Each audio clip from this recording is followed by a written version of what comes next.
안녕하세요. 오늘은 구약성서의 대표적 예언서 중 하나인 이사야서에 대해 깊이 알아보는 시간을 가져보겠습니다. 이사야는 기원전 8세기경 남유다에서 활동했던 예언자로서 그의 예언은 단순한 미래 예언을 넘어 신앙, 정치, 사회적인 다양한 메시지를 담고 있습니다.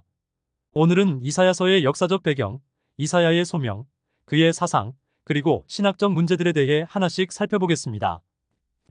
이사야의 시대적 배경. 이사야가 활동하던 시기는 아수르가 강성해지던 시기였습니다.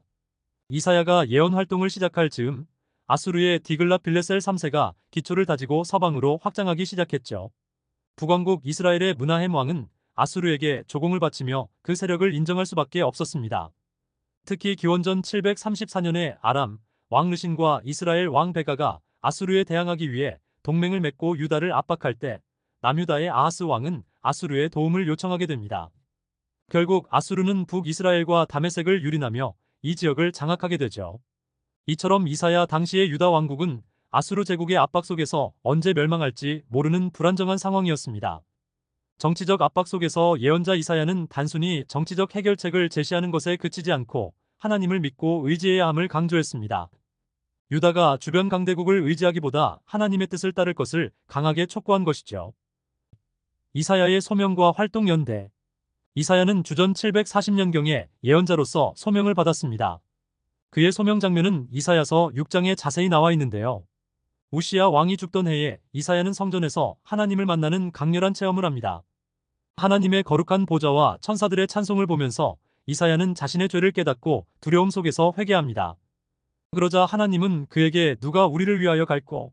라고 물으시며 사명을 주십니다. 이사야는 즉시 내가 여기 있나이다. 나를 보내소서. 라고 대답하며 예언자로서의 길을 선택합니다. 이사야의 사역은 주로 아하스와 히스기야 왕 때에 집중되었습니다. 그는 주전 740년경부터 약 40년간 예언 활동을 하였고 주로 남유다에서 활동했습니다.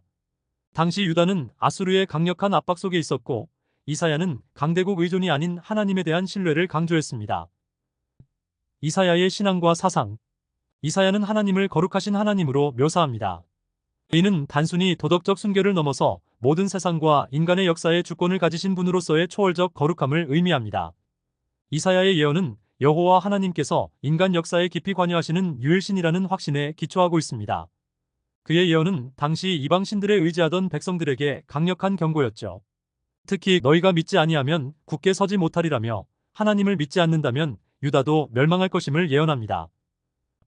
이사야의 주요 신학적 주제들. 이사야서에는 다양한 신학적 주제가 등장합니다. 주요 신학적 주제들을 하나씩 살펴보겠습니다. 1. 거룩하신 하나님과 주권.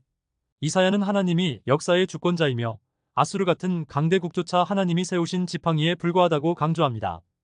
이사야는 하나님이 아수르를 통해 유다를 심판하시지만 그들이 교만해지면 그들조차 하나님의 심판을 피할 수 없다고 경고합니다. 이를 통해 이사야는 역사가 단순한 인간의 투쟁이 아닌 하나님의 계획에 따라 움직인다는 것을 말하고 있습니다. 2. 인간의 죄성. 이사야는 인간의 죄를 고발하며 그 죄가 단순한 행위의 죄를 넘어선 원죄임을 지적합니다. 인간이 하나님 앞에서 자신을 높이려 하며 스스로 지혜롭다 생각하는 교만함이 문제의 근원이라는 점을 지적하죠. 이사야는 이러한 죄악이 유다 전체를 오염시키고 있음을 경고합니다. 3. 남은 자 사상. 이사야는 온 이스라엘이 심판받고 멸망하더라도 남은 자들이 구원받을 것임을 예언합니다. 이사야는 그루터기와 같은 남은 자들이 다시 돌아올 것이라 믿었고 그의 아들 이름도 스알야숲, 즉 남은 자들이 돌아오리라로 지어 남은 자 사상을 상징했습니다. 이는 이사야의 희망과 회복에 대한 메시지를 강하게 담고 있습니다. 4. 메시아 사상. 이사야서에서 나타나는 메시아 사상은 다윗 왕조 전통을 바탕으로 합니다. 다윗과 같은 의롭고 신실한 왕이 나타나 하나님 백성을 구원할 것이라는 희망이죠. 이사야는 특히 이새의 줄기에서 한 싹이 나며라는 표현으로 메시아의 등장을 예언하며 다윗 왕조에서 태어날 메시아에 대한 기대를 품고 있습니다. 5. 고난받는 여호와의 종. 이사야 40에서 55장에서는 고난받는 여호와의 종의 모습을 묘사하며 그가 인류의 구원을 위해 고난을 받는 존재임을 나타냅니다. 이 종의 고난은 단순한 처벌이 아닌 구속적 의미를 갖고 있습니다. 후대에는 이 고난받는 종이 메시아를 예언한 것으로 해석되었으며 이를 통해 대속적 구원의 메시지가 부각되었습니다. 6. 보편주의적 종말론과 구속자 사상. 이사야는 구속자, 즉 하나님께서 이스라엘을 죄에서 구속하시고 바벨론 포로로부터 해방시키실 것을 예언합니다. 또한 열방에 대한 보편적 심판과 구원의 메시지를 통해 하나님의 구원 계획이 이스라엘을 넘어 세계로 확장됨을 암시하죠. 종말에는 온 땅이 하나님께 돌아와 하나님의 공의와 의가 실현될 것임을 전했습니다. 이사야서의 통일성 문제. 이사야서에는 하나의 저자가 기록했는지 여러 저자가 기록했는지에 대한 학문적 논란이 있습니다.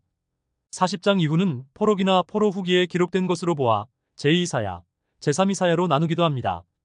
이는 역사적 분위기와 내용의 차이 때문인데요.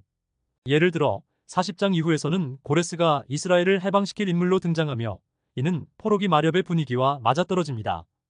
그러나 보수적인 입장에서는 이사야서의 통일성을 주장하며 여러 장에 걸쳐 나타나는 공통적인 신학적 주제와 용어를 근거로 이사야서가 하나의 저작임을 지지하고 있습니다.